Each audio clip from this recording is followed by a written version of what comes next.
We're being Way Media.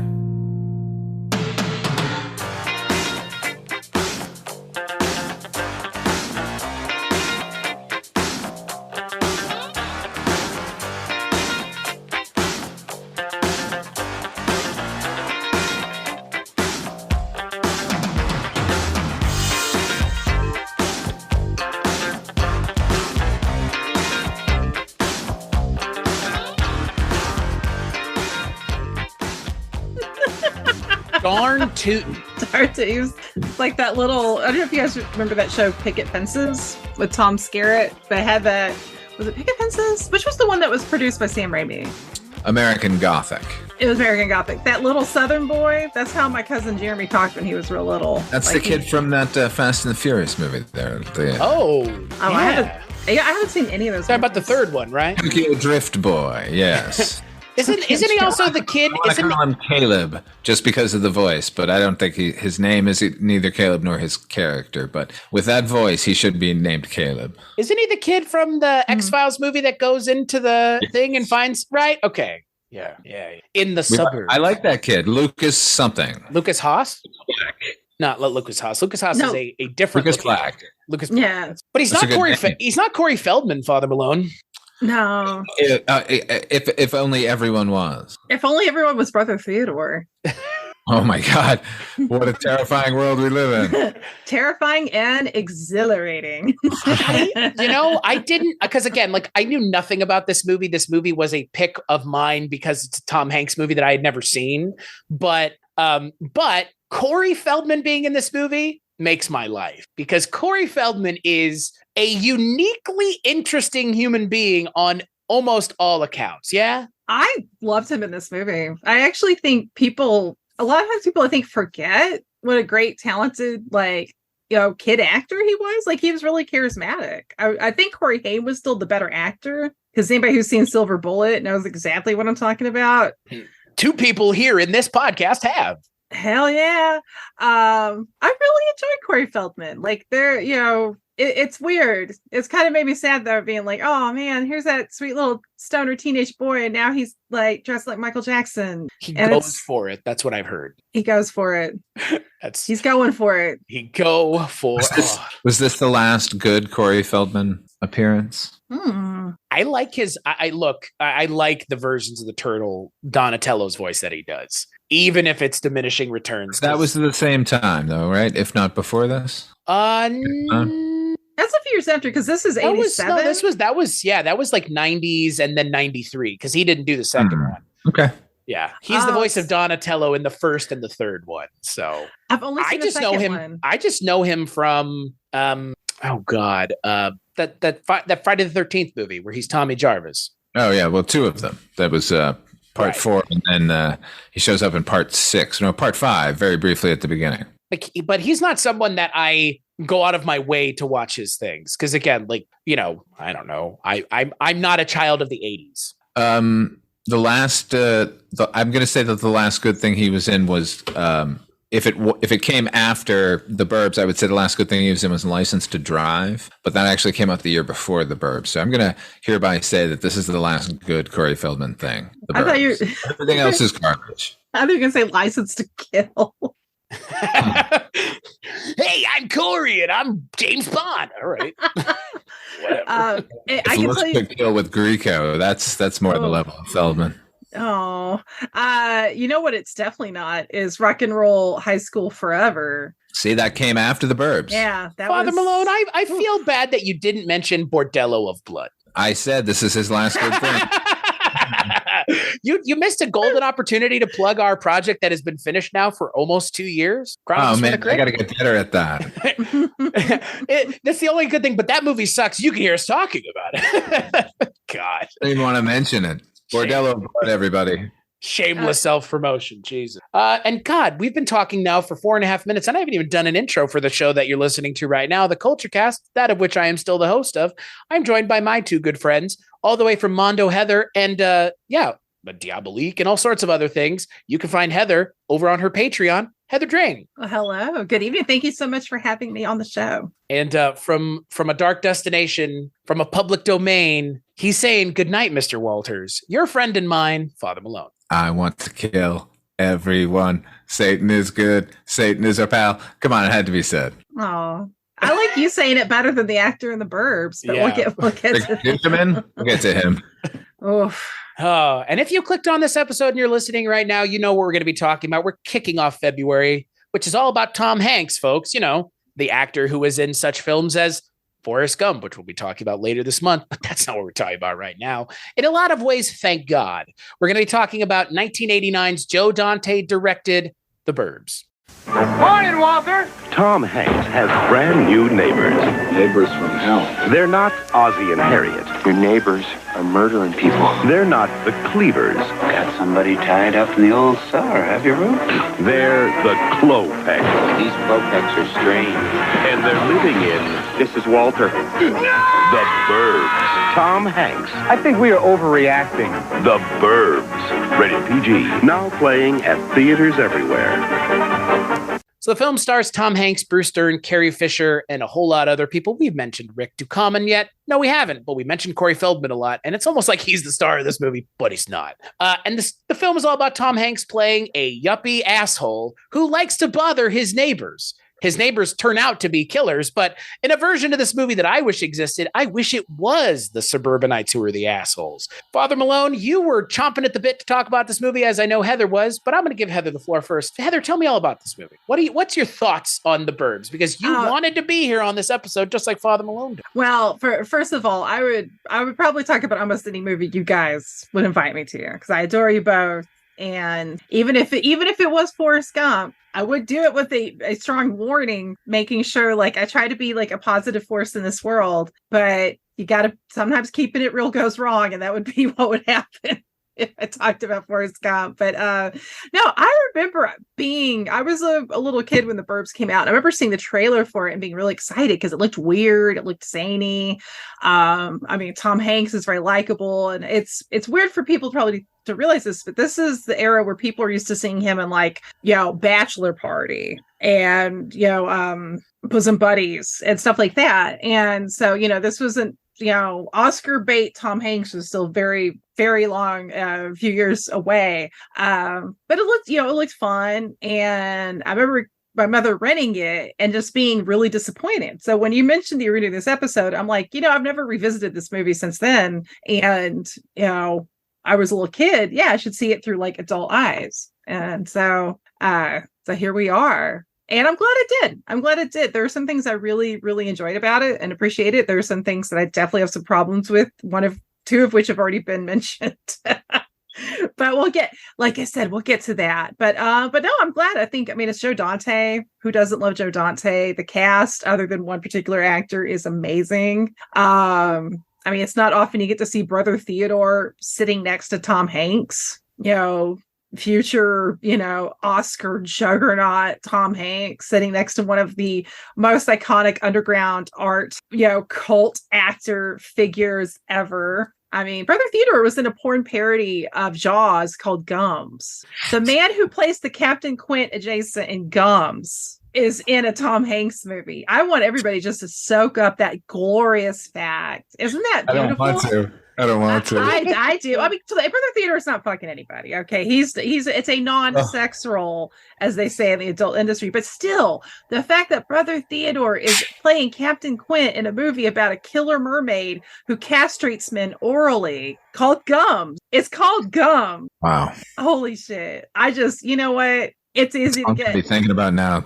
Jesus. I love it. I love it. I love it. Pleasant dreams. Like it's so easy to get sad about the state of the world, but guys, we live in a world where the man that played, as I said, the Captain Quint adjacent in Gums is in The Burbs with Tom Hanks and Carrie Fisher and Bruce Dern. Like, there's so many great actors in this, and Cory Feldman, and just it's so cool. Wendy Shaw. So I love that.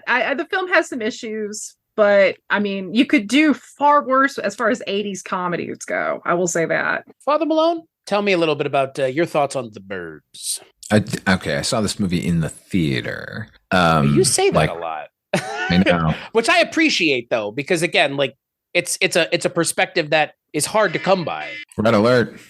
Beep, beep, beep. Torpedoes inbound. It's a ghost of Brother Theodore.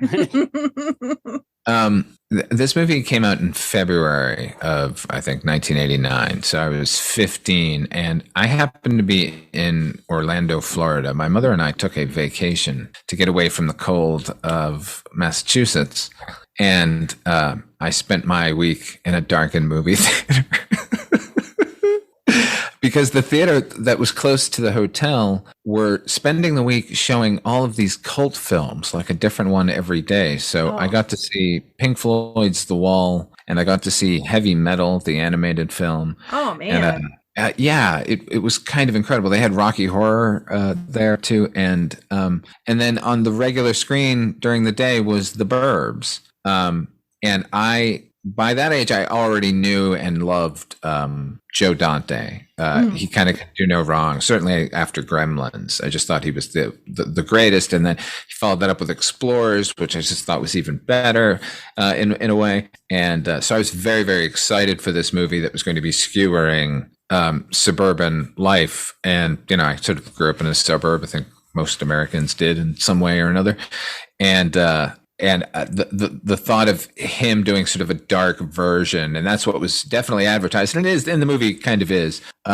So I loved the movie, 90% of it, and then it got to the ending, and even then I thought, like, well, that feels off. That feels like it wasn't the ending we were supposed to get. And then later on, of course, I read as a kid, oh, there was a darker ending, and then they made him change it. Like, okay, that makes sense now. And we'll talk about that part of it later. But I remember being disappointed about the fact that it didn't feel like an actual earned ending. But that hasn't stopped me from watching the movie as is over the years. Not a ton, but certainly enough. I really like the movie. I think the good outweighs the bad in it. And I love any Joe Dante movie. Joe Dante, more than most filmmakers, creates a world, a cinematic world that's kind of uniquely his. Like, the rules of a Joe Dante world are the same in each of his films, but wildly not possible in the real world. He can go very cartoony at times, and we totally accept it. And that's something I admire no matter what movie he made. They always feel like they're from him. So anyway, I don't know. That's my experience with The Burbs. I really like it, honestly. So, I mean, for me with Joe Dante, Father Malone, I believe you and I at one point talked about Matinee. Correct me if I'm wrong. We did. Joe Dante film. It was a couple years ago at this point. And, that was, up until that point, one of a small handful of Joe Dante movies I'd seen. I have seen Gremlins 2, I have seen Gremlins 1, and I have seen Small Soldiers. And that's it. Gremlins 2 probably still stands out for me as my favorite thing Joe Dante has done. But, I mean, it exists almost separate from its own franchise. It's barely Gremlins. It's barely a sequel to Gremlins. It's almost just Gremlins again. And I think that obviously people love the first one, people love the second one, and there's not a lot of overlap. It feels like people don't like the second one if they like the first one, or vice versa. Whatever, fine. Joe Dante also directed some episodes of Police Squad, which we've been talking about on our little Police Squad limited series. And I mention all this because Father Malone, I think you put it the best. Anytime he does something, it feels like Joe Dante is doing it. And that often has I think you might agree, cartoon adjacent feel or heightened reality in a cartoony direction. At least Police Squad he did. And I think Gremlins 2 and even Small Soldiers, I think, really lean on that. Even Gremlins, even Piranha, even everything he's doing, like there'll be some sort of bizarre moment where reality no longer exists for a few moments, and we just go with it. And he can do it without explaining it. And I don't know how he pulls that off, but God bless him that he did. Right. And I haven't seen the Looney Tunes movie that came out in 2003. I'm sure it's.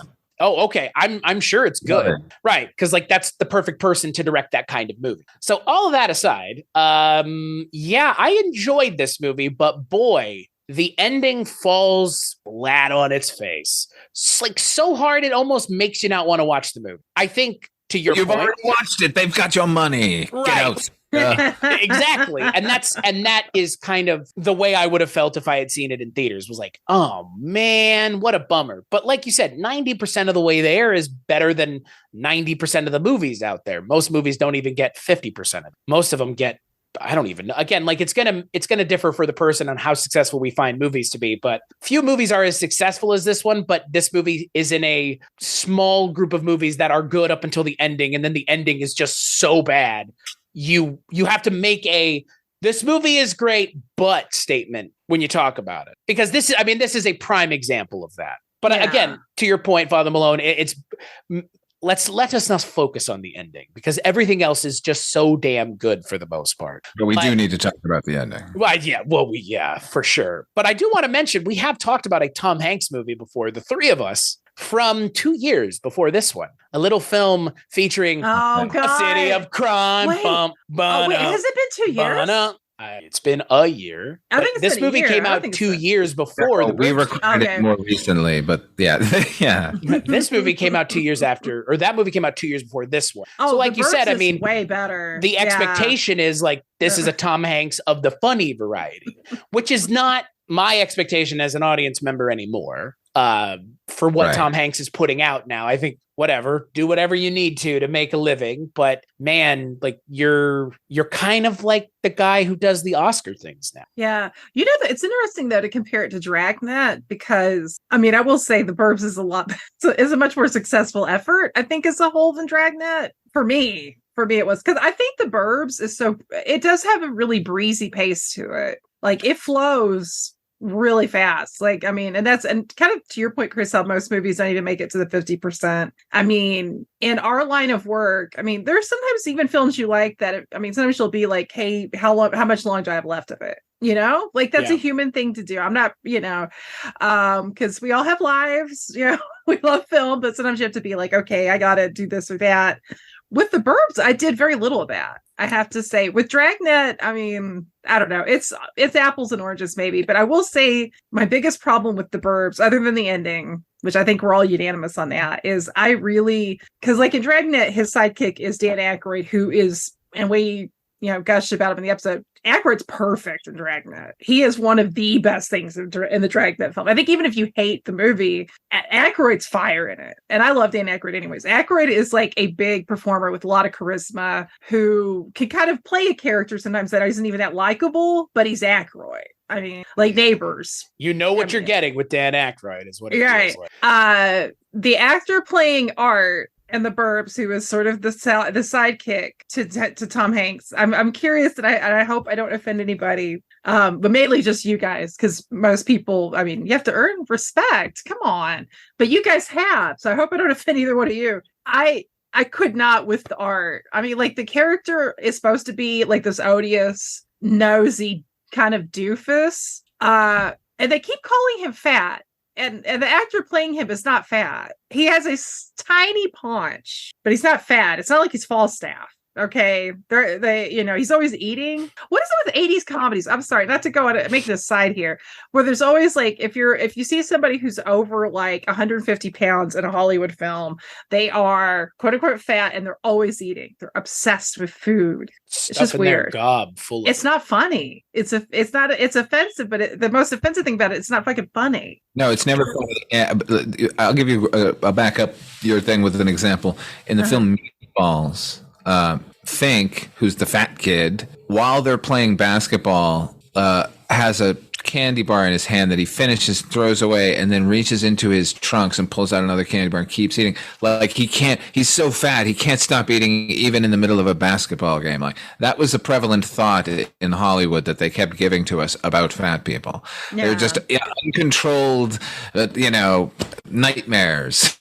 Which is super cool as someone who's fat. I feel good. Thank you for making me feel good. Thank you for giving all the bullies even more ammunition. That's the thing. That's exactly what they were doing. Yeah. It's super cool. I love it. I love when a fat character in a movie is fat and loves to eat. There's nothing funnier. I literally laughed every time he eats something in this movie. Or fatty fall down, go boom. Like when he gets electrocuted. Knock you out of the way to get to the food. What a funny joke. There's only, in my opinion, one instance in film history, to my knowledge, I can think of where somebody who is a larger person eating is kind of funny. And that's in Sergeant Kabuki Man, NYPD, where this character is scared of a monster, this giant demon monster, but he's still eating a long shot. I thought you were going to say Mr. Creosote. Yeah, that's what I thought. Yeah. That's more gross. I think I love that for being gross, but it doesn't make me like chuckle really. I'm just like, wow, that's nasty. But I don't know. Father Malone, I like that was our point of reference. And I go for a Sergeant Kabuki. I have trodden in Monsieur's bucket. which I mean, God. I mean, the Mr. Creosote thing is funny, but then following Eric Idle for 10 minutes is the troll job of troll jobs. The original ending of the movie in it. Was that the original ending of the movie? Yes, they were going to leave it there. Like that would have been quite a fuck you in the manner on the order of Holy Grail. Right. Fuck you.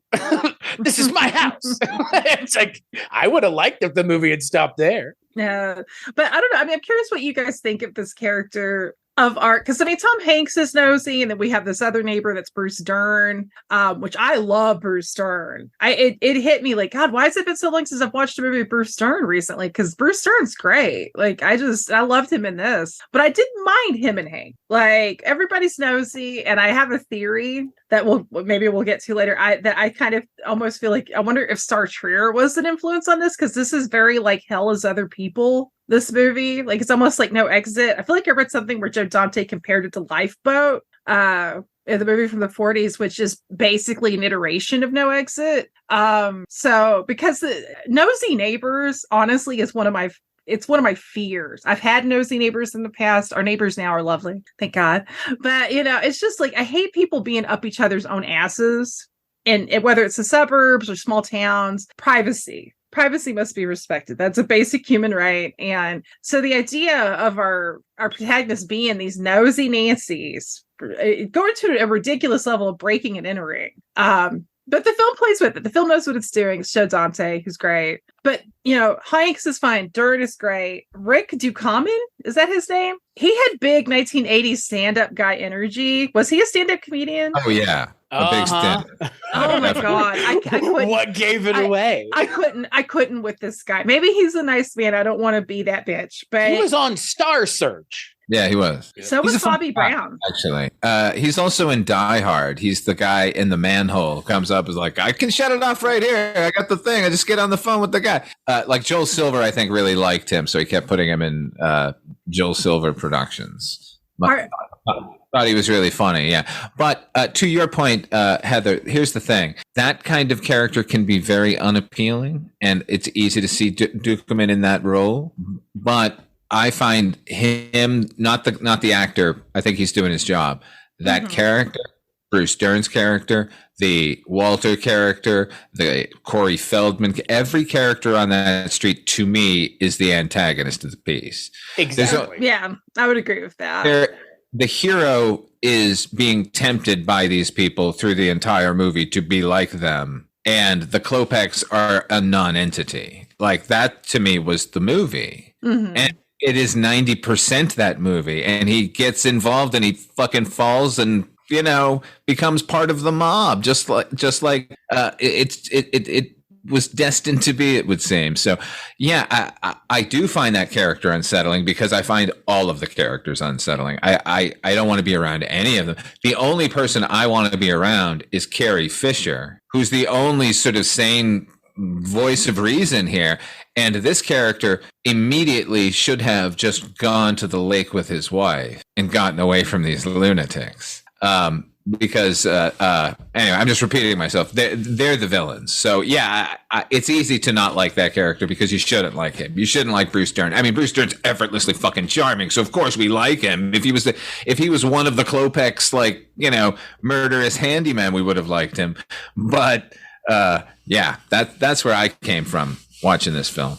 Yeah, no, and maybe, yeah, and see, I need to maybe see more things with Rick Ducommun, because I don't want to be unfair to the actor, because you're right, it's his performance. He was too good, maybe, at being that character. Yeah, because it was like, oh my God, I couldn't. And, a bit oppressive. Oh, and the whole thing, oh no, it's my wife. Hook. I don't know. It's just like, I can't. I mean, I'm with you on that. It's one of the things I hate the most about stand-up comedy in general. And the 80s was probably one of the worst eras of like any. And I mean, there were female comics that did the same shit. Like, guys, am I right? Scratching their balls, drinking the beers, and then it's like, women, am I right? I don't know. It's just, I'm not saying that's what he did. I haven't heard of stand-up comedy. I'm just saying a general. He had his share. I would rather set myself on fire while having an enema at the same time than have to hear any of that shit. I can't. It's not funny. I mean, and occasionally it can be funny because I mean, like Sam Kinnison's whole bit about why Jesus was never married. That shit's funny, but that's the thing. You kind of have to be funny for me to deal with it. It's a little more creative than just like girls like to go shopping and wear lipstick. Ugh, I don't know. I can't. But Bruce Dern and his little army camo unders digging through the trash. Like what? That was wonderful. Yeah. The trash thing, we get the cameos. We mentioned the cast sort of briefly at the top, but let's get a little more in depth there with those two garbage men played by Rick Picardo and Dick Miller. Now, they're both named garbage men, but you can rest assured that Dick Miller's character is actually named Walter Paisley. Dick Miller has played Walter Paisley about 7,000 times, mostly at the behest of Joe Dante, who puts him in all of his movies. They're a welcome relief in this film when they show up. I love these garbage men so much. I actually put in my original notes that my number one favorite garbage man is the song by the Cramps, but right underneath it is totally Robert Picardo and Dick Miller. And I just, Picardo with his little applique rainbow on his work shirt was so cute, and his little glasses. And it sounds like he was almost talking about going to something like Est or so, I don't know, like some new agey like workshop. And Dick Miller's like, get the fuck out of here. Like, he's so great. Everybody loves Dick Miller because he's lovable. And you're right. Like, but then like Art starts going through the trash. Like maybe, I don't want to be unfair to Rick Ducommun. I just, that the character of Art was a lot. He was a lot. It was too much. It's the really Ducommun cast coming soon. Jesus. Well, actually, I do love Spaceballs. Well, that's the thing. I probably have seen him in something and liked him. So that's what I'm saying. You guys. I mean, he's a pretty small. He's about as small a part in Spaceballs as he is in Die. Who is he in Spaceballs? He's one of the guards when they go to Planet Spaceball. Is he like combing the desert, or is it no? It's when they're trying to. It's when they're doing the whole Death Star adjacent thing. Where they go to. Is he one of the assholes?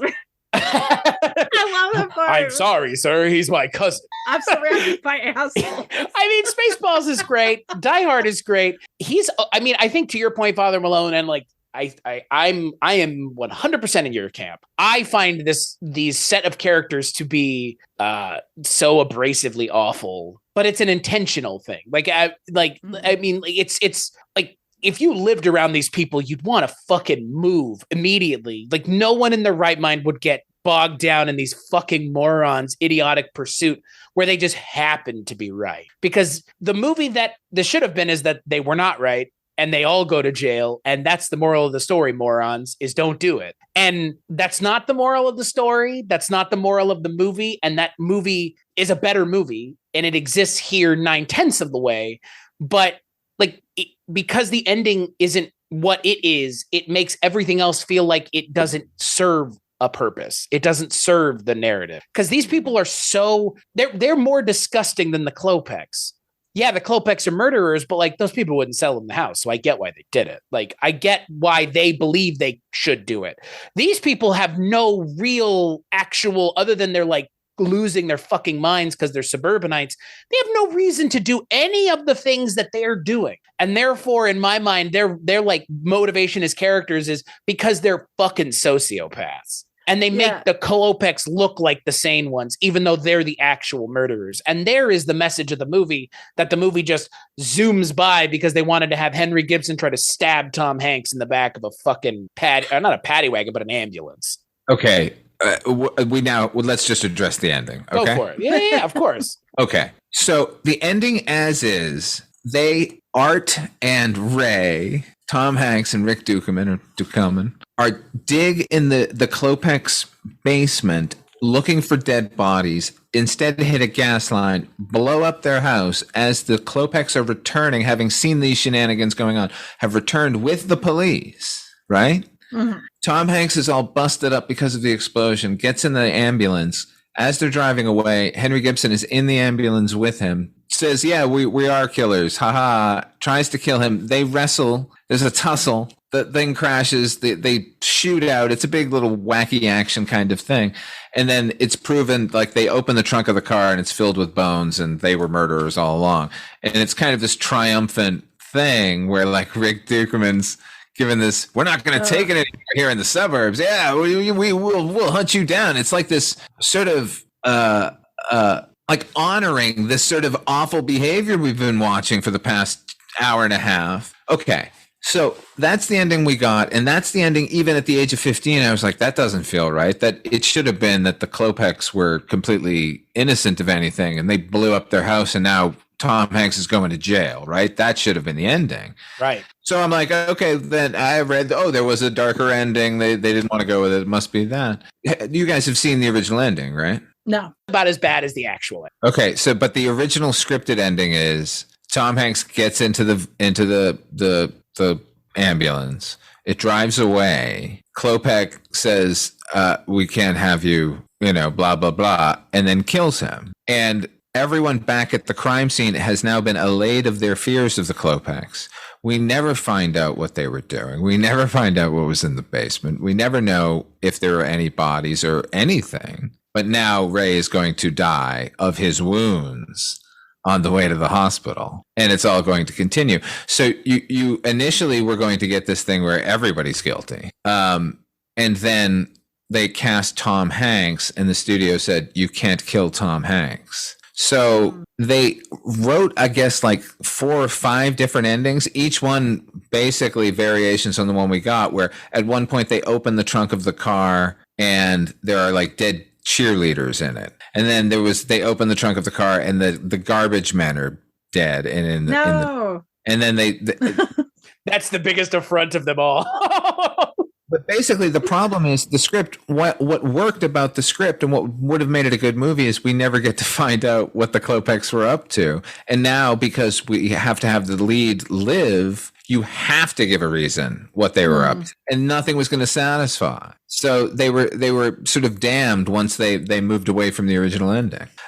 Chris, my ending would have been none of these endings. Mine would have been the one that I thought of when I was sitting in the theater all those years ago, which is, and now he's going to jail, and he's going to jail, and they should all be fucking ashamed of themselves because this sort of clannish behavior needs to go away. That's what I thought. It was all fun and gothic, groovy times for the length of the movie, but ultimately the monsters featured here. That Heather, that scene you mentioned where they're doing the zoom ins on everybody, like that scene is supposed to show like what a freak Courtney Gaines is, but if you watch it, Dante very wisely shoots from behind Courtney Gaines for most of the time.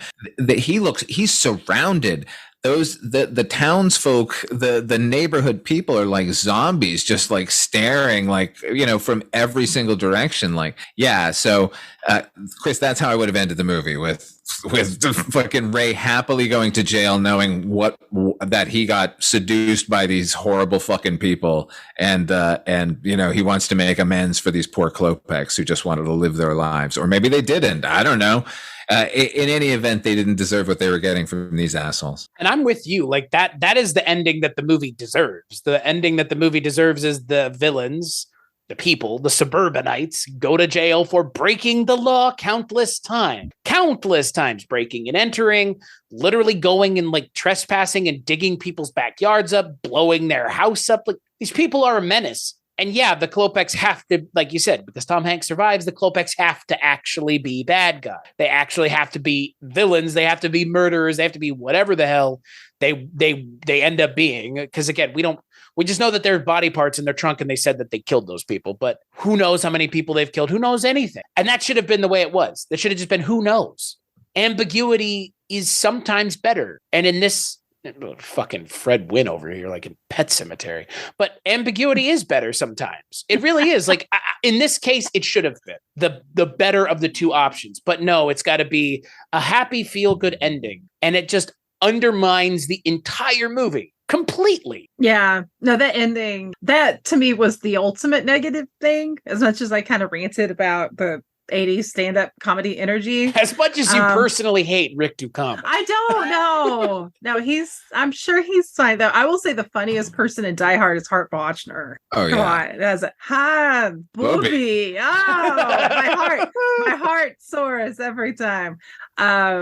Yeah, the ending, and especially because it would have been such a great subversive thing, especially in 80s Bush era America, which is kind of a very paranoid atmosphere already, and very, very pro status quo. Very, I'm glad things have changed. But no, they haven't. And as a tear slits down, I was about to say, what are you talking about?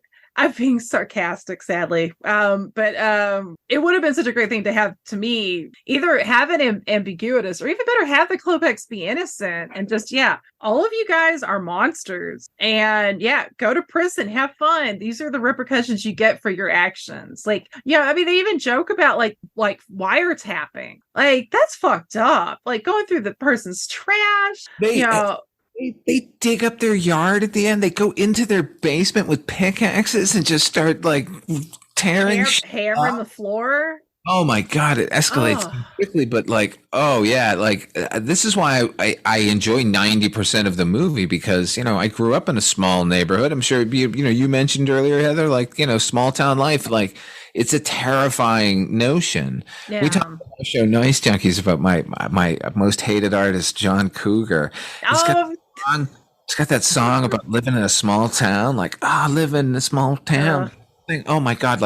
I heard that song. I was just a warning, all these people in your business and they've got nothing better to do with their lives than just, obsess on the new people and whether or not they have their lawn mowed. And oh my God, just get out of here. Well, that Jeff Daniels moved to town, and he's a big city doctor, and we don't trust his type. And I'll tell you what, if that spider done bite somebody, he is not going to be the one to take care of them. It's I'm sick of this shit, because those are the people that are the problem. And the fact that we're following them in this movie is a problem, that they're not the bad guys. Because I live in a fucking suburb right now on a street that's way too narrow. Father Malone, you've seen it. You've been here. There's no fucking privacy here. My neighbors can see into my front parlor of my house, otherwise known as the sitting or the living. But for fuck's sake, there is no universe where if this movie were made today, the people that are going into this person's house aren't the bad guys, aren't the villains at the end. This movie, if it's told now, is told from the perspective of the Klopeks being harassed by these complete psychotic fucks. That's the movie you make now, right? And there's a lot of directions you could go, because this movie could be remade today. And there's other things that have been made, like that Shia LaBeouf movie, which is, there's all kinds of these, my neighbors are up to something and I don't know what it is movie. This just happens to be the Tom Hanks version. You know what the original title of this film was? The original script? Bay Window, like you have in suburban homes. So it was like a rear window. Right. Oh, wow. And Dante said, he got the script and they were excited to do it, and he was excited for a whole other reason, because the script as it was lionizing these horrible people for figuring out the horrible Klopeks are there. And Joe Dante was like, no, I don't think it's going to be a Rear Window thing at all. And the first thing he did was change the name. Sorry, I cut you off, Heather. Oh, no, you're fine. No, first of all, yes, the ranting about John Cougar Mellencamp was glorious, and I heard that song the other day in a grocery store, and it made me it made my it's skin a perfect crawl. Place to hear it. It's the only place anybody's listening to it. Yeah, sadly I was not at a Piggly Wiggly. That would have made it you had a wag a bag. I wag wag a bag. But getting some pork rinds at the wag a bag. But you never saw a box of Kaboom cereal until I went into a Piggly Wiggly, and I was like, Jesus Christ, everyone's serious down here. Is this an 8-liter soda? What is this? You guys drink Faygo by the gallon here? Woot woot.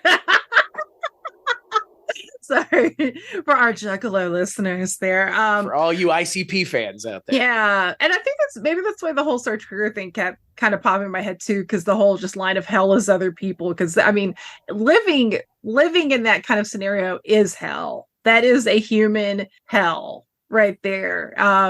Because it's like, think about your home is your sanctuary. That is like, everybody's, like you got the day jobs or you got relatives stressing you out, whatever. Your home is supposed to be like the safety zone. And when you have neighbors like that, there is no safety zone because their nose is fully up your business.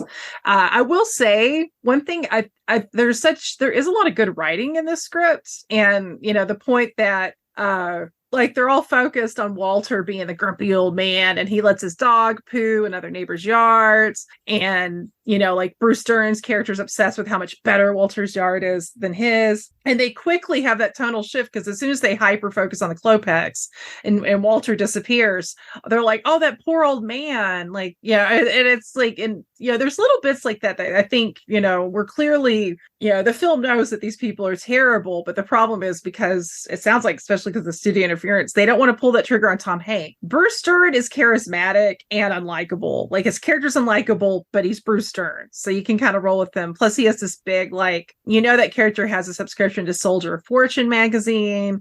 I honestly kept hoping there'd be a twist that you find out he never actually did any time in the war. Because I feel like in real life, guys that have actually seen a lot of action and women, anybody who served in the military have seen actual like war, been in the actual war with violence and death and all that, don't talk about it. They don't like to glorify it. A lot of times you might not even know they even saw anything. The people that tend to be like, oh yeah, I'm a veteran, I did this, you find out like, yeah, they were a veteran, like they were stuck in an office in Europe. They didn't see any action. This is a gross generalization, but I find it's often true.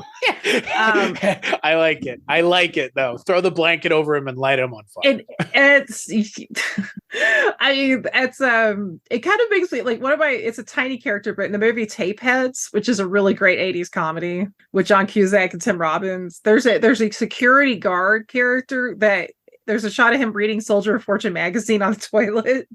And that's what I think of, that type. Like it's some guy that's like a wannabe veteran, a wannabe cop or somebody, but they can't even get to that far. So they're going to wear camo all the time and read Soldier of Fortune magazine. And I guess in this day and age, probably have like a Second Amendment t-shirt and like these colors don't bleed or run, or I don't know, some shit like that. Some like real Jocko Homo kind of like patriotic Sturm and Drang, kind of thing. I knew plenty of Vietnam veterans who were actually just like the Bruce Dern character. Really? Oh, wow. Yeah. Yeah. My hometown. Is it a Vietnam thing? What? Like, I'm wondering, like, if this is a uniquely Vietnam veteran. I don't know. It's just that I certainly recognized his character when he came on screen. Oh, wow. Okay. There were enough guys who, like, in my neighborhood even, who you would see them doing something kind of cuckoo and everyone would be like, just be cool because, Are you saying they're like Strawberry from Up in Smoke? Like the... Yeah. Yes, that's what I'm saying. Just like that. Now, see, I would rather watch Up in Smoke than the Burbs again. I love Up in Smoke though. Well, we talked about a great movie. This is a really good movie with a bad ending. Yeah. It's really good in this movie. And it's kind of common now, but it was amazing when I saw it in '89, which is the opening. Opening uses the Universal logo and makes it part of the movie, where the Universal fades away, and then we get to zoom in Earth and then zoom in down to. It's a fucking great shot. And I love Joe Dante. I'm about to heap a lot of praise on this movie because not only is that so fucking innovative at the beginning, the score for this movie by Jerry Goldsmith, who is a fucking giant in cinema music. He wrote the score for Patton, for God's sake. He created that, the theme that we now most associate Star Trek with, way more than the original series thing because of a Next Generation. That was Jerry Goldsmith. And the score for this movie, to me, is his best score. I love this fucking score. It's amazing. I finally got it on vinyl a couple of years ago. Anyway. That's awesome.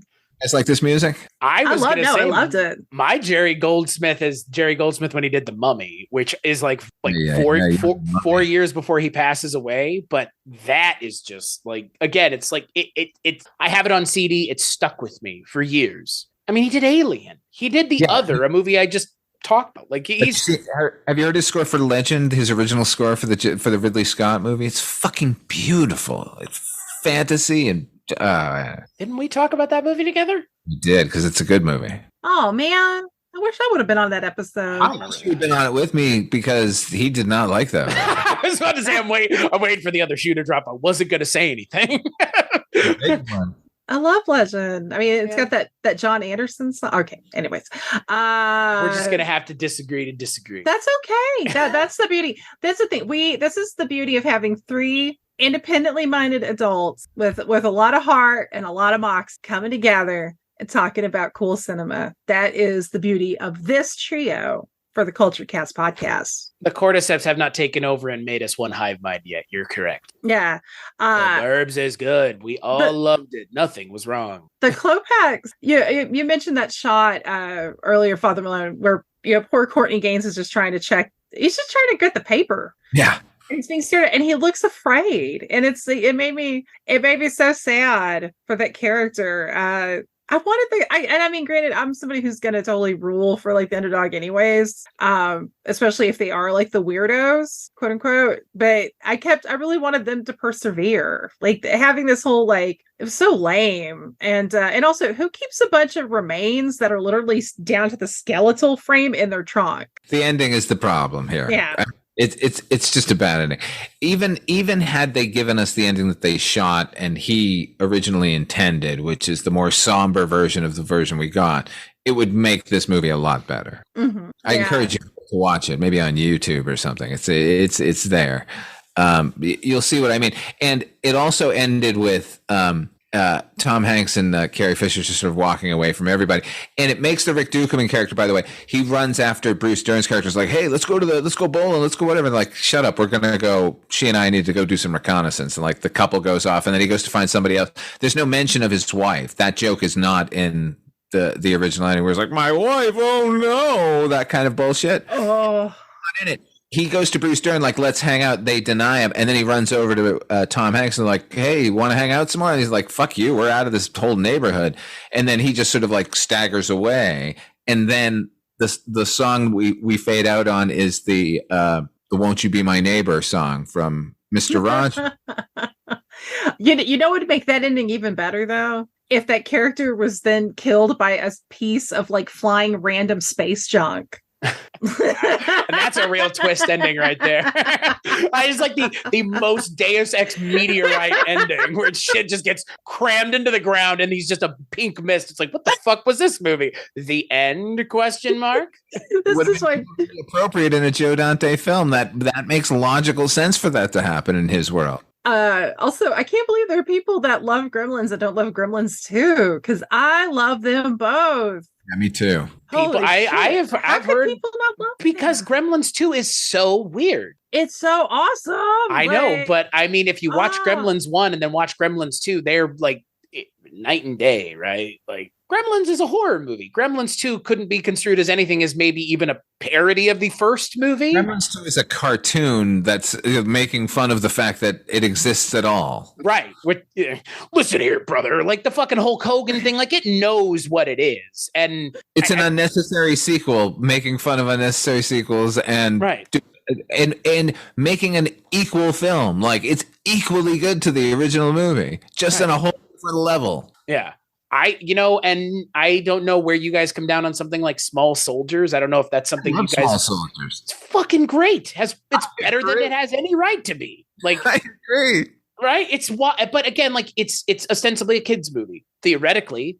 But it's a Joe Dante kids movie, so it's mean. It has teeth, right? And a toy gets stuck in a drain and ground up, and that scene has stuck with me for a very long time. And then it has like fucking Ernest Borgnine and Bruce Dern in it, and Tommy Lee Jones. Like I don't know. The voice cast is Spinal Tap are basically the heroes. Like it's Harry Shearer, Michael Caine, and Christopher Guest, like as the three like lead puppets, toys. And then what? Like Jim Cummings and Frank Langella, right? Like Jesus Christ, it's absurd, and the effects are great. I think it's Phil Hartman's last movie, and I adore Phil Hartman, so I'm always happy to see him. I'm with you.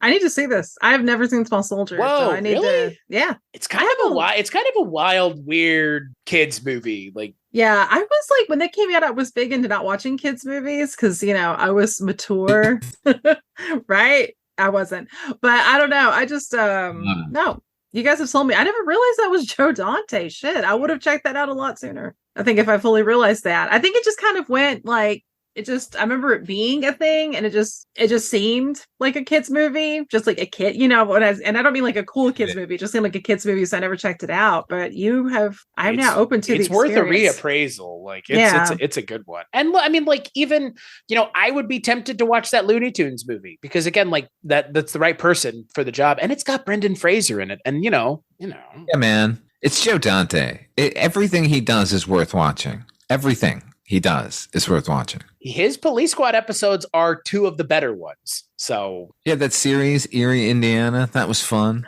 Oh, I loved Erie, Indiana. Oh my God. Hocus Pocus's own Omri Katz, which That's is like the only other thing he did. So, when I saw Hocus Pocus, I was like, it's that kid from Erie, Indiana. I knew about Erie, Indiana long before I ever watched Hocus Pocus. But who else is in Hocus Pocus? Charles Rocket. It's true. 100%. He's good in that movie. He's good in everything, dude. I love Charles Rocket. And he's also still my favorite SNL cast member to get fired. He's my favorite SNL cast member, period. But you guys probably knew that about me. So Charles Rocket for life. Also, actor Doug Jones is in it. And I love actor Doug Jones. As opposed to sculptor Doug Jones? No, it's a joke. My friend Margot and we love Doug Jones, and she seems to be like, "Oh my God, Heather, it's actor Doug Jones." actor Doug Jones has been on this podcast. We did an interview with him a long time ago. Are you shitting me? Hellboy or something? Yeah, that's long awesome. ago, many moons ago. Was he lovely? He seems lovely. I think he'd be really nice. It was one of the two interviews that I regret not doing. That and the Jack Black interview were the two interviews that suck so fucking hard you shouldn't listen to them. Oh man. Well, actor Doug Jones, if you hear this, come back. We'll talk to you about anything. He's active on social media. He responds to people that post on his Facebook, which is not a common thing for someone who's, working in the industry as kind of prolific as he is. Oh my God. No, I mean, when I saw Crimson Peak in the theater with my friend Margot, we kept being like, is the knife Doug Jones? Like anything. It's like they always had that joke about Lon Chaney Sr., don't step on it, it might be him, because he was like the master of the man with 1,000 faces. Actor Doug Jones is sort of like our modern day Lon Chaney in a way. Like, he's great. Oh, speaking of silent film actors, and that's a segue I love having, like, because I can bring you Gums, the porn parody of Jaws, as I'm the aforementioned. Sure. But can I just say how much I love Henry Gibson? I feel like he has this like physical quality that kind of reminds me of like some of our great silent film actors, like his face, his like subtle expressions. Like, there's something I just find so magnetic about Henry Gibson. Like, he's so good. He's so fucking funny in Wedding Crashers. He may be the best part of that movie, where he plays the father who Vince Vaughn is like sitting at the table talking to, and he's like, you ever get a piece of ass? And he's just like sitting there like trying not to lose it. And he doesn't say a single word the entire time in that scene. Exactly to what you're talking. He just has a great like look to him.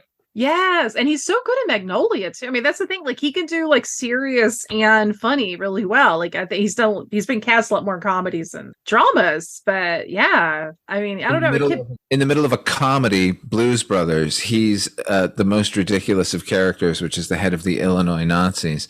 And he makes them really fucking scary, because Henry Gibson is really fucking scary deep down. He's amazing. No wonder I love him. It's like... But he was on Laugh-In. He was the voice of Wilbur. Yes, and he's deeply unsettling. There's something in him that commands a presence. I don't know. It's his eyes and his eyebrows. Yeah. Yeah. I'm with you. He has a look to him that like I don't know, was he ever in anything that mined that, or was it always just like it's there? I don't know. Now we got to reappraise Gibson. Yes, we do. I'd be curious, because I mean, he shows up in Gremlins too as the employee fired for smoking. Well, I was going to ask you who do you think is more unsettling, him or Brother Theodore in The Burbs? Ooh, I think Brother Theodore with that goddamn haircut. Yeah, Brother Theodore, but Brother Theodore is just sort of no. You know what? I think Henry Gibson, because Henry Gibson could also be the guy who, oh my God, they blew up my house. My my poor life, my poor family. Like, I believe that. Like, Brother Theodore was fuck you then, and he was fuck you now. He was the voice of Gollum in Bakshi's Hobbit.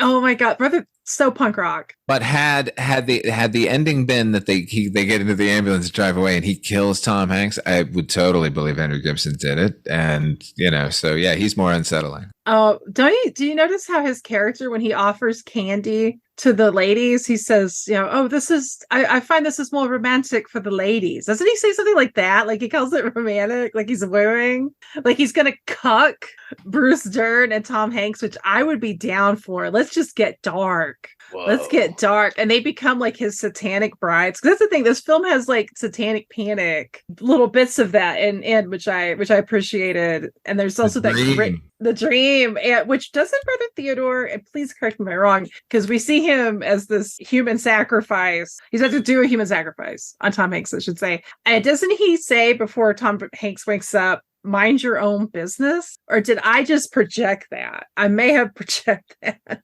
because that's what I was thinking the whole movie was like, you guys just need to mind your own business. I mean, that should have been the tagline for the movie. Mind your own, but I like it. Mind your own business. Yeah. But all that's like sort of preface with Tom Hanks flipping channels before he goes to sleep, and every like channel, it's like if I ran a cable station and as a kid in the 80s, because it's like one channel showing Texas Chainsaw Massacre 2, another channel showing some kind of like 70s sleazy looking, satanic panic, and we just lost Father Malone. Oh no. Man, what is going on tonight? It's cursed. This is cursed.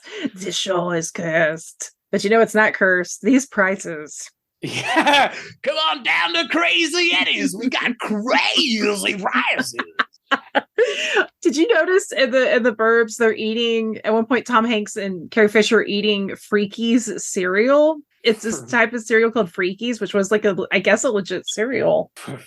Freakies. Scare your taste buds. Oh, as if we needed further proof that cocaine was a hell of a drug in the 1980s. Freaky cereal, ladies and gentlemen.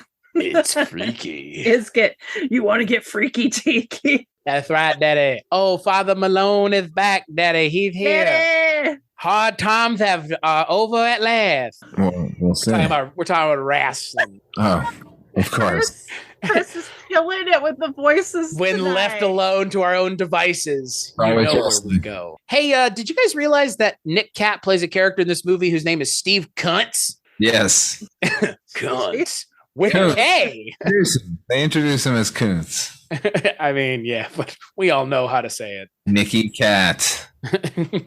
Nicky Cat. Dazed and confused greaser threat. Oh, yeah. Nicky Cat. I believe the Butthole Surfers have a song called Cunts, but it's spelled like this kid's name. I think. Yeah. I could be wrong. Butthole Surfers are amazing. They were. They got that documentary on the way. Oh, by Tom Stern, director of Freaked. So there you go. Hey, makes sense, right? Oh God, I love Freaked. I have some Butthole Surfers stories, but they're not for air. they're not for public consumption, like the Butthole Surfers. Right. So I have to ask both of y'all, and I'll start with you, Father Malone. What is the Tom Hanks performance for you? Because this is Tom Hanks month, baby. And if it's not Forrest Gump, did you pick the right movie? What are you saying? Like, what's the quintessential Tom Hanks performance? For you personally? I mean, again, I'm sure, like critically, we could all probably come to the same list of 2 or 3, but for you personally, what's the Tom Hanks performance or movie that you come back to? Comedically, it's The Burbs or it's Splash. He's really, really funny for me in Splash, but it's also like a really heartfelt performance. Dramatically, I like him a lot in. I'm not wild about this movie, but I like him a lot in Saving Private Ryan. Like his performance in that is really fucking solid for what it is. So those are my 2.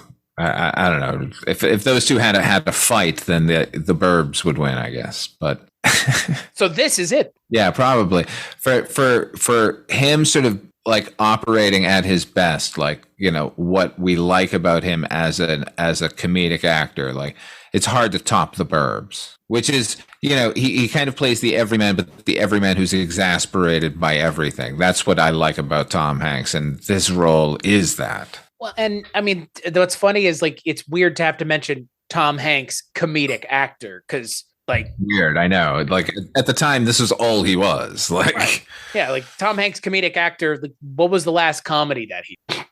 And how long ago was it? Like, a decade or more at this point? Because like it's God. What's that movie? That's a funny movie. That makes me laugh. Was the Lady Killers? I'm not saying it's good. Oh yeah, it was the lady. But yeah, I love the lady. I haven't seen it. I haven't seen it, so we are cursed. Tonight is cursed. The curse continues. We have angered the internet gods, yeah. Just. Did you notice that on Ray's table, the breakfast cereal they have is Gremlin's breakfast cereal? Oh, it is. But did you notice the other cereal when they're playing Jeopardy? It's Freakies. Oh, I don't know Freakies. Is it a real thing? I believe it was. I never had it as a kid, but because we were poor. Jesus Christ, Heather.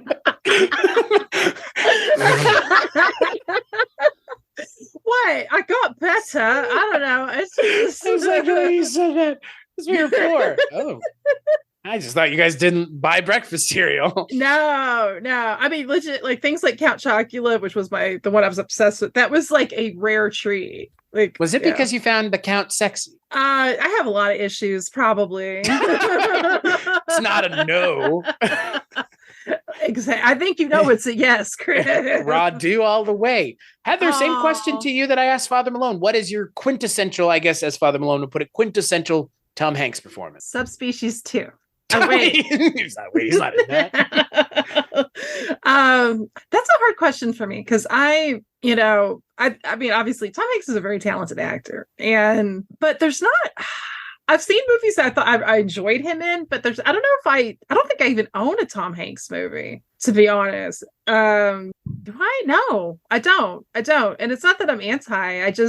I don't think he's been in anything that I loved so much. If I had to pick one that I would want to own to revisit, it probably would be The Burbs, actually. Now that I'm thinking, as much as I kind of have been a little negative on it, I would give it I think, as you guys have attested, this is largely a good movie. I've seen things that were way more flawed, which I know kind of sounds like if somebody's like, hey, did you enjoy that sandwich? And you're like, it's fine. That's not like good praise. but no, it's good. And he's really good in it. To be honest, I haven't seen his older films, most of them, since I was a kid. Like, I remember really liking, even though it's sad, I remember really liking his performance in Turner and Hooch as a kid.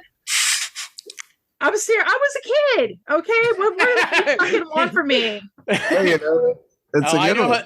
I know how that movie ends now, folks. Yeah, we were too poor for fucking freaky cereal, Father Malone. You want to read me on my choice? Choice of Tom Hanks movie? Like your economic bracket has nothing to do with vehicles. They're readily available. You can rent them at any video store if you want. It wasn't that much. They're on TV. You could watch Bosom Buddies. That could be your favorite Tom Hanks thing. That was Made in Monsters, made for television movie. We'll be talking about that later this month. I'm excited. I'm ready. Wait. He was actually, you know what? You're right. And if I had to pick one Tom Hanks movie, and this is what made me think of when you just read me to Phil, Father Malone, is my favorite Tom Hanks movie is called Kiss My Ass.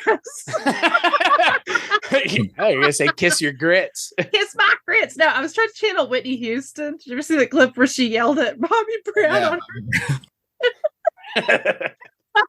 R.I.P. Man, I don't know. That's. I mean, in all seriousness, when I want to revisit Turner and Hooch, no, and not because Father Malone just totally broke my heart and pissed on the ashes of it as a tear slides down my cheek. I just can't. You know what?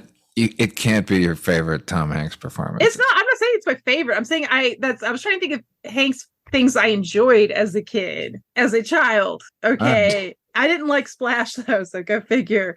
You're wrong. You're I like this energy. Keep this going. I want to see two people get into a verbal spar over Tom Hanks because that is somehow the best timeline to be in right now. The most wholesome of American actors, the most belligerent of fights. Fuck you, motherfucker. He was the shit in Bachelor Party. Like, I loved him in Castaway to the point I don't even remember the character's name. And actually, Bachelor Party, if I had to revisit one as an adult, Bachelor Party be like a second to the Burbs. I remember liking Bachelor Party. And plus, yeah, and it's got a joke about donkeys. Isn't that the movie with the donkey show? Yeah, and Kitten Natividad's in it, who we just lost recently. I love Kitten. So as far as dramatics, I don't want to watch any of it. That's a no. I'm sorry. I've seen Saving Private Ryan, and he's really good at it. Like, my problem's never Tom Hanks. I will say that. I just that type of Oscar bait drama isn't made for me. Those films don't need my love. They don't need my attention. They get plenty of it. And my focus is I always try to go down lesser loved path. That was a long ass answer. I'm sorry, Chris. The Burbs. Yeah. How dare you explain on a show where people are listening? Also, Cory Feldman saying pizza dude. It did crack me up in the Burbs. He'd be like, no, wait, the pizza dude's coming. Pizza. So I'm gonna have to edit this part out because I can't give my answer now because I have to give my answer 4 times because everybody's gonna ask me. So I don't have a Tom Hanks movie because I, similarly to you, Heather, I stay away from Tom Hanks for the most part. The kind of movies that he makes are just not something that is infinitely interesting to me. There are plenty of other actors doing much more interesting things who are still just as mainstream as Tom Hanks. I will not go and say he's a bad actor because that's not the point. It's just, to your point, Heather, it's just we've gotten to the point now where it's like, he played Sullenberger. He played Walt Disney. He played that guy who was on the boat who got taken hostage. He played that. And it's like, he's just playing real people. Because, in this movie, in The Burbs, he's watching Mr. Rogers at one point, which is strangely prescient. Super weird, yeah. Yeah, it's super weird now. So. Oh, God. Yeah. Right. He's not just watching it. The character has been up all night and it's just playing, and he's so zombified that this horrible thing is playing. He doesn't have the wherewithal to turn the television off. That's how that's presented. And then he ends up playing that guy. Yeah. And getting nominated for an Oscar for it, which is exactly what we're sitting here and kind of bemoaning, is this direction that he goes. Because, he did it as recently as last year, playing Colonel Tom Parker in that Elvis movie, where he is apparently the worst part. So wow, it's bad. He's bad in it. It's not. He's miscast. Which is a crazy thing to say, because Tom Hanks is normally not the worst part of the movie. He's normally the reason the movie is even happening to begin with. That Thing You Do, that's a good one. You see that one? That's a good one. Watching that one later this month. Oh, you should watch it. That's a fun movie. I kind of like him in the Da Vinci Code. It kind of makes sense that he was the one playing Robert Lang. Kind of makes sense that you liked it. I'll take that as a compliment. Why are you so mean tonight? He's on a tear, folks. Hey, he's smoking that hate weed again. I knew it. It's been like a year since that happened. Yeah, I know, but it came back. Where's Let the the Father sativa Malone flow through you? Where's that Father Malone we just love that loves us? And to be fair, the Da Vinci Code movie sucks. Like, I'm not sitting here and saying that it's good. I'm saying that he's the best part of it because he's endearing as that character in a way that the character's written in the book. Character in the fucking book is a dopey dick who is just completely out of his element, but manages to solve all of these riddles because he's so, quote, smart, unquote. Tom Hanks is not believably going to kick anybody's ass, which is the point of the Robert Langdon character. He does it all with his smarts and is kind of a dope. And I would say in a lot of ways, Tom Hanks plays a dope really well. Isn't that Forrest Gump? Isn't Forrest Gump a dope? Like, yeah, a little bit. That's the part of the character. He's right. different. He's differently abled, Chris. Yeah. I don't mean it like that. Jesus, I'm sorry. I deserve that one, though. It's Father Malone's fault. His hate weed is rubbing off. But that's the role he'll be known for, right? That's the role that they'll show in memoriam, is him sitting on that bench as Forrest Gump, right? Yeah. Definitely. Last shot of the movie, all Tom Hanks. That feather floating away. I mean, I'm in the minority of people that don't care about that movie because I know that movie is a important movie and a movie people like. So it's fine. I mean, some people love having syphilis. I mean, everybody's different, Chris. Right. Exactly. Wow. I'm sorry. Here come the blanket statements again. I'm sorry. I'm so salty tonight. My apologies. I love it. I love this energy that we're bringing here. We're not only taking pot shots at one another, we're taking pot shots at the audience. What? What? What did you repeat yourself? Miserable, smug, and pretentious is what I said. Oh my God. Fair, yeah. Yeah. Oh wait, we all got to do our Three Stooges. Like, Chris, you'll be miserable, I'll be smug, and Malone's pretentious. And like, I don't know. I think one of us each has to be one forever. It's not interchangeable, right? Oh, well, it can be whatever we want. I don't know. I want to know which of the three of us is each of those. I'm miserable. I'm smug. I'm pretentious. Am I smug? I don't think any of us are any of those things, though. I don't think any of us are Malone, smug. What's funny is I would say the same thing to you. I think you're the smug one. I think I'm the miserable one. Oh, I mean, does that mean I'm pretentious? Are you? Oh man, we all have to be all three at once because we can't. We couldn't sort this shit out if we tried. No, I feel I'm all three. All. Yeah, but that's the point. I mean, we just talked about how Forrest Gump is a fucking waste of time. We're miserable, smug, and pretentious. People, you know what? It's fine. Honestly, miserable, smug, and pretentious would be fun only because it would allow us to just be shitheads more so than we are now. How can I be any more than I am? Oh God! How could I make this worse? I mean, so do you guys think if Forrest Gump was an appetizer at a establishment like, say, a Margaritaville or a Chili's or a Bubba Gump's? That's too obvious. That's too obvious. But there's only one movie that is a restaurant named after it that has existed longer than like a year, and it's fucking Bubba Gump's, to the point where we could go there now. I'm going for a deeper cut here. So like an Applebee. What appetizer? I think Forrest Gump is for the people that go for the coconut shrimp. That's not an obvious Forrest Gump? Yeah, I would say more like deep fried pickles. That movie is shrimp.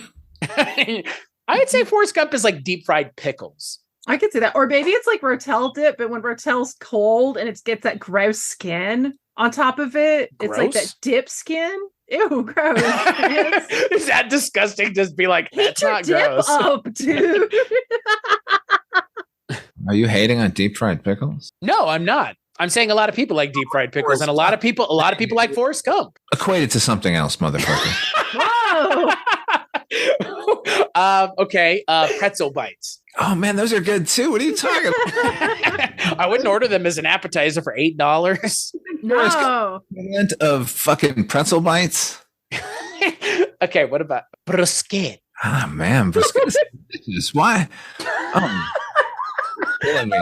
I'm glad.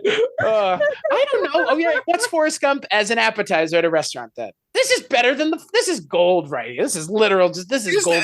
All the things you're saying as appetizers are like, what?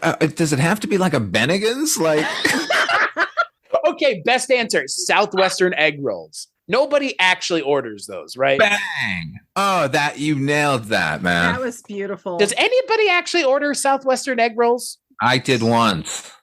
Once. Oh, a shame. Pox upon you. I mean, the idea of putting black beans inside of an egg, like a spring roll wrapper, and then deep frying it is unpleasant. Like but corn. Oh God, I can't. The corn. Oh, the corn. It's awful.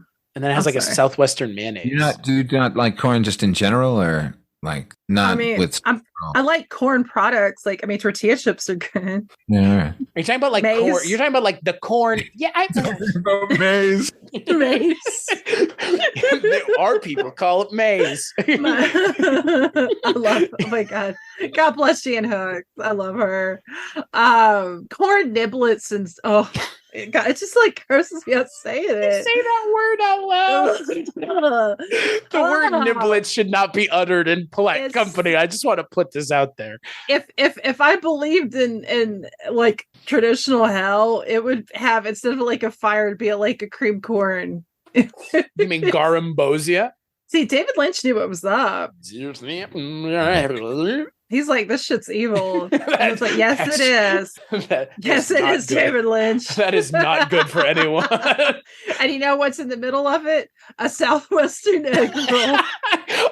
That's the appetizer of choice for Weirding Way Media, a Southwestern egg roll. Oh, with corn niblets. There is nothing worse than a Southwestern egg roll. Oh, that's so gross. I can't believe how far off of a tangent we're on, but I kind of like it. I think, that's what makes it special. We're not some dry cut and paste academic horse shit. This ain't it cool news? I went and saw an Indian cinema movie in theaters 2 weeks ago. Dude, I'm jealous. That's awesome. It was probably at your local multiplex. What was it? Patan. I should see if it's in my local. I might actually go to the theater. It's got Shah Rukh Khan in it, where he plays a himbo daddy. Oh, big time himbo. Like we need to get some Amir Khan up in this bitch. I'm waiting for them to have Amir Khan in one of these. So it's like a spy connected universe, and it's like he's the newest addition to it. But he looks like a straight up, just like he's like got like a 8-pack, and he's got long hair and a ponytail, and he's my god, he's like in his like, he looks, if I look that good when I'm 60, I'll be lucky, because he's like in his late 50s, early 60s, and he looks like he's fucking 25. God damn. And why isn't he in the new Magic Mike, huh? Sorry about that. Things are going awry. It was the corn niblets. It was the goddamn niblets. Damn. Cursed. Now we're gonna have to eat some Southwestern egg rolls the next time we get together. No. Fuck that. Contest. The Tom Hanks special, as they would call it. Smell a contest. Hey, the cool thing about those, they look the same going in as they do coming out. Oh, boy. God. Oh, Heather. I'm sorry. It's a good one. It's an oldie but a goodie. I think now I'm an 80s stand-up comedian. I got a couple of fart jokes if you give us your best dice man while you're at it. I was wondering why you were standing in front of a brick wall. Hey, diddle diddle, the cat and the fiddle, cunt. Andrew Dice Clay, everybody. Okay, that was actually funnier. I mean, isn't that his entire thing? Is just like, well, you didn't do I will say I like him a lot as an actor. I like him better as an actor than a comedian. The Dice Man? Yeah. Have you ever seen Brain Smasher: A Love Story? It's this Albert Pien movie. He's really good in it, legit. Which is a sentence that is started very infrequently. An Albert Pien movie that's good. I love Albert Pien. He was a very nice man. But you know who else is in Brain Smasher: A Love Story? Charles Rocket? You bet. Yes. Andrew Dice Clay is really good. There was Scorsese had this one season show Vinyl. And Dice Man is in it, and he's fucking great as this powerful radio magnate named Buck Rogers. And he's like, it's a great fucking performance. He's a good actor. Dude's a good actor, legit. I just like that his name is the Dice Man. Yo. Hey, Dice Man. I feel like I'm conflating him with Fonzie though. I mean. Hey. And now he's the Dice Man. It's Iceman. Not to be confused with the Iceman. To quote Schwarzenegger, the Dice Man cometh. Oh. That would have been the name of his upcoming special. Chris, you remember the Frankie's Tiki Room here? I sure in do. Las Vegas? I was once at Frankie's Tiki Room at a table with Andrew Dice Clay and Tom Green. It was very unusual. How are you alive? I wasn't drinking that heavily. How you just didn't die from having to be around those two. It was very unusual. They were very nice, actually. That's what I took away. They seemed like both genuine, sweet human beings. my late wife was a big fan of Tom Green's, and I asked him if he would come over and say hi, and he was like, "Fuck yeah, of course," and like made a beeline over, made her feel very, very nice. So, props. Oh my God! Yeah, that's awesome. And for the record, I love Tom Green. Freddy Got Fingered is amazing. Freddy Got Fingered's awesome. I loved his show on MTV. Yeah, no, he's legit. I sing the Bum song when I'm doing laundry. This is true. He is the Chad. He is from Charlie's Angels. He's pretty good in Charlie's Angels too. He's funny in that movie. Yeah. Oh God, I forgot he was in that. I was so focused on Crispin Glover. Talk about a movie that's really good. Like way better than it has any right to be. Chris, this is weird. I was driving home from work today and I was thinking about that movie for no good reason. There's a lot of good reasons. What I was thinking, actually, the song "What a Feeling," Irene Cara's song from Flashdance, came on the radio, and I thought, God, that was such a boneheaded, like on the nose thing for McGee to use that when they're welding in Charlie's Angels 2. Oh, right. And then I ended up thinking about Charlie's Angels 1 and thinking, God, Charlie's Angels 1 was actually pretty good. Yeah, everything. I don't know. That's it's Sam Rockwell. I mean, how could you go wrong? He's the villain. I know. It's great. Yeah. And Crispin Glover's in it, like you mentioned, Heather. The weirdest part of that movie. By like a country mile. So when they started making the movie we're talking about here, The Burbs, so they had that script and they knew that they had to change the ending, but there was a writer's strike in 1988 when they started filming the movie, and evidently there were only like 2 films being filmed at the same time. The only 2 films being made, because no one else had scripts ready, were The Burbs, and on the same lot, Fletch Lives was being filmed. And so according to Joe Dante, most of the dialogue in The Burbs is improvised by the actors who were figuring out the roles, trying to get to where they were going for the ending. And I think they thought by the time they got to the end, the writer's strike would be over and they would have a better ending. But anyway, that's a little more backstory on the making of this film. So, that actually, I want to bring up the relationship between Ray and Carol, I believe, Carrie Fisher's name in the movie is great. The chemistry for those 2 characters is sparkling. Like, I wish it had been more about them dealing with the crazy neighbors rather than Ray just sort of going off on the shenanigans.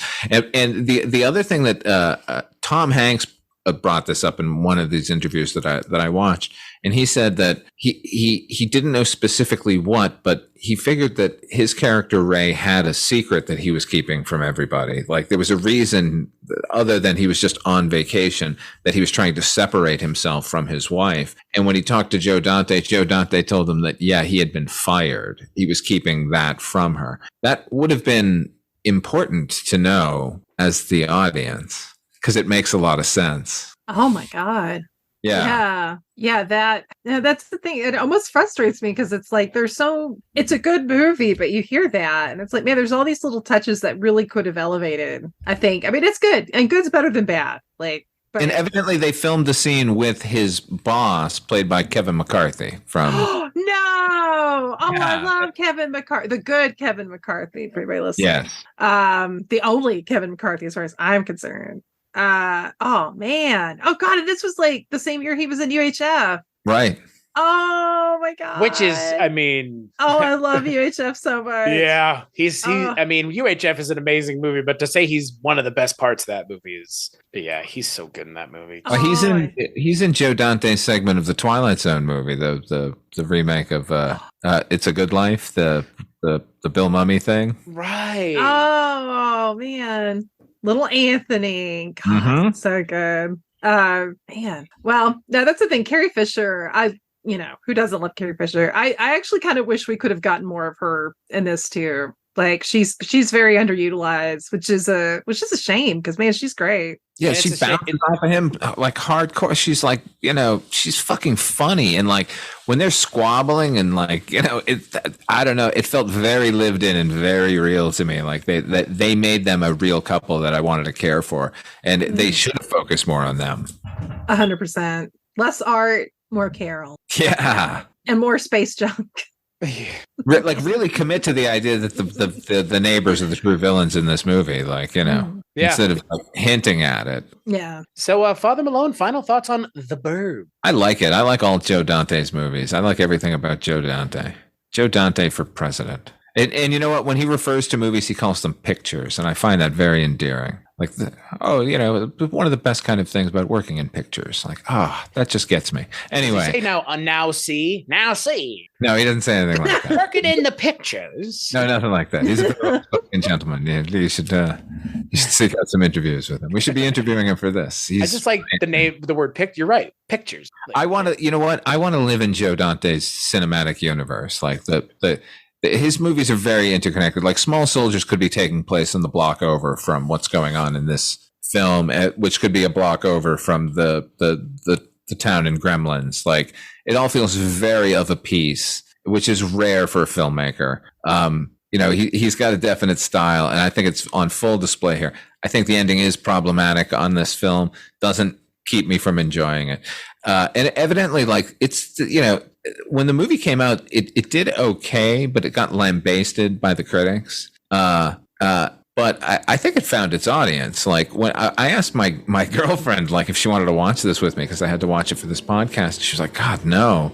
And I said, oh, really? You don't like it? And she went, no, I've just seen it too many times. And I went, oh, okay. I guess there's a younger audience out there for this movie. But I say watch this movie. I say watch all of Joe Dante's movies. I love you, Joe Dante. There we go. What about you, Heather? That was beautiful. How do I follow that up? That was I love everybody should love Joe Dante. This is fact. This is legit fact. I really enjoyed The Burbs. I'm glad that you guys gave me this chance to revisit it, because I think I definitely, there are things I definitely enjoyed about it, and I would recommend it. But it's not like, it wouldn't be a fierce one just because of all the sort of aforementioned weaknesses we talked about. But I think, like, if you have an afternoon, watch it. Grab a snack, enjoy this little slice of Dante dark comedy, and contemplate the various endings. I think it does actually give you a good discussion and food for thought of kind of playing around, like, well, what could they have done? And that's not always. I think that's when a film negative can kind of turn into a positive, because a film fails if you aren't thinking about it. So if a film's giving you some kind of food for thought, even if it's one that's not maybe like the greatest thing technically, it's at least making you think. And so I think that's a positive. So go Joe Dante, and go Robert Ricardo and Dick Miller. I love both of them. I mean, even Ron Howard's dad is in this movie, guys. Yeah, that's right. Too. Yeah. I'm in agreement with both of y'all. The Joe Dante things that I have seen, I really like. And I am a huge fan of Gremlins 2, to the point where in my house, I have a Gremlins 2 poster that I bought because I fucking love that movie. And it was a movie that I watched a lot growing up. So to do Joe Dante movies and talk about Joe Dante, I'm already there. And never having seen this, I was on board before I watched it, because again, Joe Dante. Like Dante cast. I mean, there's a pretty finite amount, so at least we know we wouldn't have to do a whole lot. Well, it's much more than you think. Actually, when you pull all the television stuff in and the early, Mr. Completionist here. Well, if you're gonna do it, fucking do it. Yeah, I agree. And have you ever seen the movie Orgy? His first thing. We should watch the movie Orgy sometime. Let's Zoom call it. It's a 5-hour film. It's fucking incredible. You think Tribulation 99 is an assault? You've got no fucking idea. It's 5 hours long. 5 hours of like cut together trailers and newsreels and pieces of film. It is exhausting and exhaustive and a fucking work of art. I'm game. Hell yeah. 5 hours. Hell no. Look, I mean, Joe Dante is one of those filmmakers who he has made, like you said, Father Malone.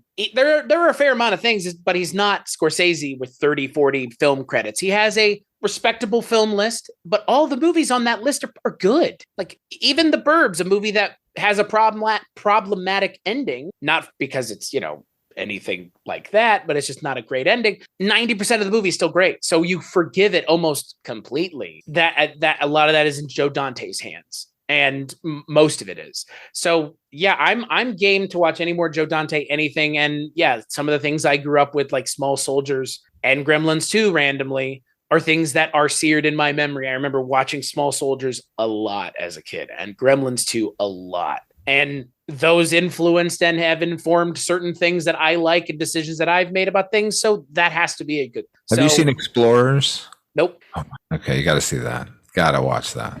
I haven't seen The Howling either. Oh, dude! Come on, man, you haven't seen Dante surface. I know so much to this guy. I know. And then watch. It's not Joe Dante, but then watch The Howling 2. Oh yeah, definitely watch that. I fucking love The Howling 2 for real. Which people hate on that movie, but I love it. Is the third one the marsupial one? Yes. Okay. Third one. Yeah. Same director as Howling 2. That's what I'm interested in, or Australian werewolves. That's what I. Philippe Morat. Yeah, it's something.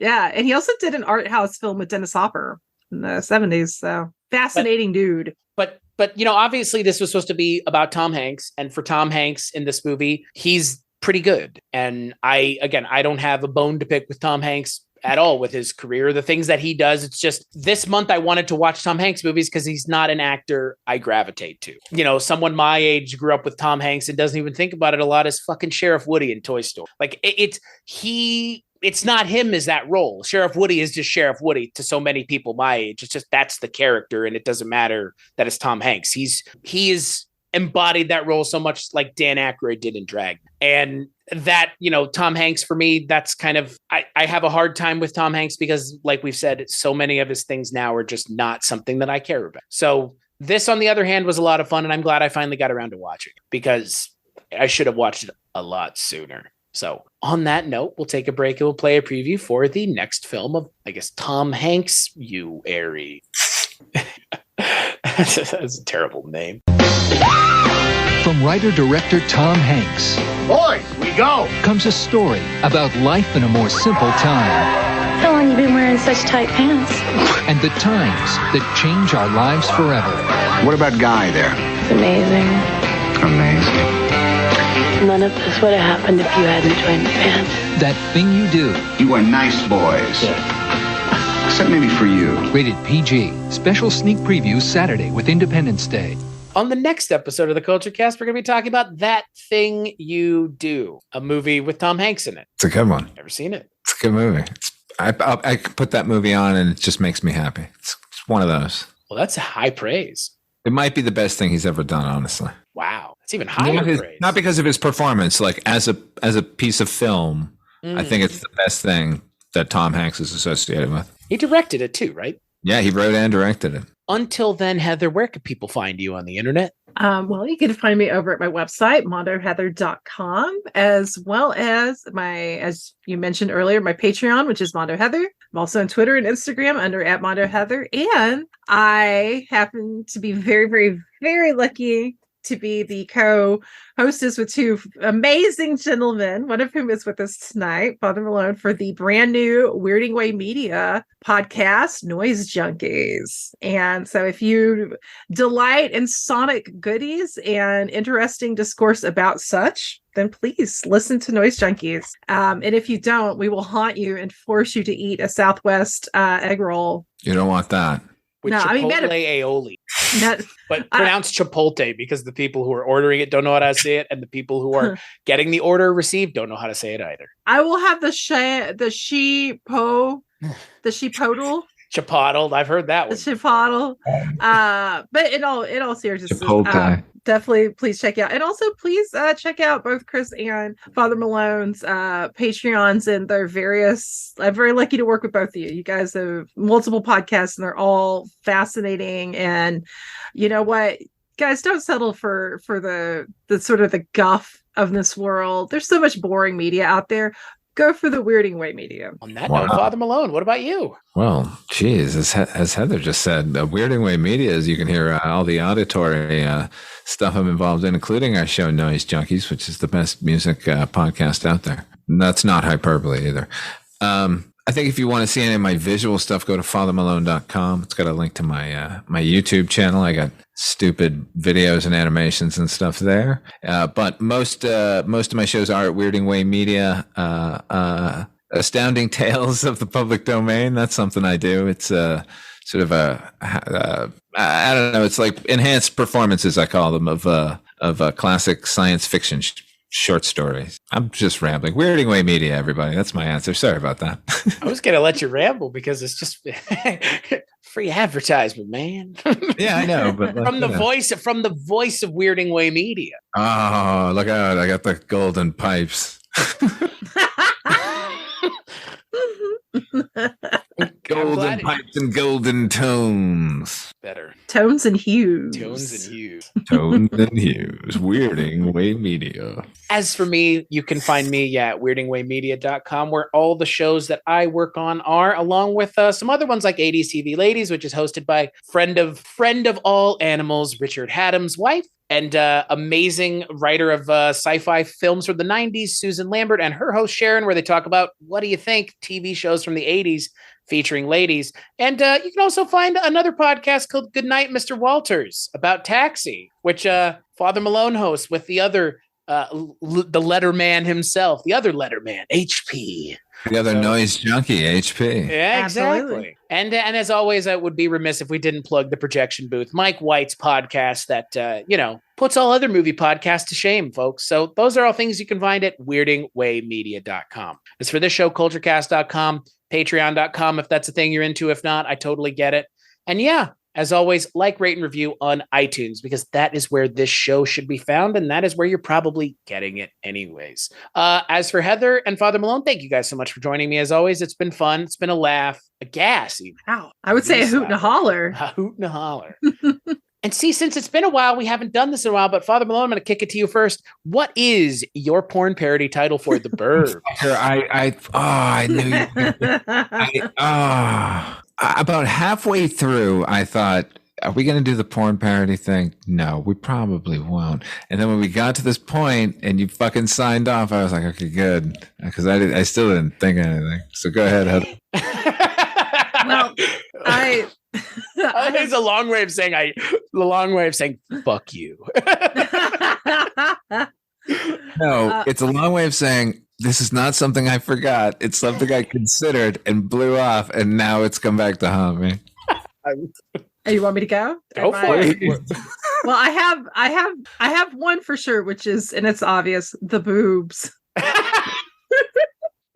I'm sorry. I'm basically Beavis. I can't help it. The boobs. I was trying to also come up with a really lengthy one in my head because I thought it'd be funny if like the bust in it. I don't think it works, but then it still makes me laugh because it doesn't work. All right, I got one. Oh, what is it? It's terrible though. I want to hear it. The Blumpkins. Ew, no, I don't like it. I warned you. No, That's awful. That is repugnant. I have never been so offended in my life. You know what you're getting though. Here. Chris, what about you? Yeah, I mean, the problem is this is one of the harder ones we've come across here on the show, especially when the three of us do this. So it was either between the butts with the Z, the butts. Yes. This would be like a 90s. Very 90s. Very 90s. 90s. The butts. Or the cums with a Z as well. Oh, God. I got really nothing. This was a hard one, and pun intended. I don't know why that is so funny to me. The cubs. The cums. Ew. Because it's just gross sounding. With a Z of all letters, like, what are you, verse? Wait, like, I yes. actually think that sounds grosser than the Blumpkins, but I don't want to see either one of them. Yeah. The idea that anyone is into that enough to name a film after it would be is just, it's icky is the word I would use. Yeah, I don't want to see any of these movies. No, you don't want to see the boobs. The boobs. That's just the name of that's the film that they're going to make about the Three Stooges when they're talking about their lives. The boobs. Oh, Rated P13. I thought it was going to be like a docudrama about Baywatch. But the joke is the biggest boob of all is us, the audience. Oh. Deep. And on that note, we'll catch you on the next episode.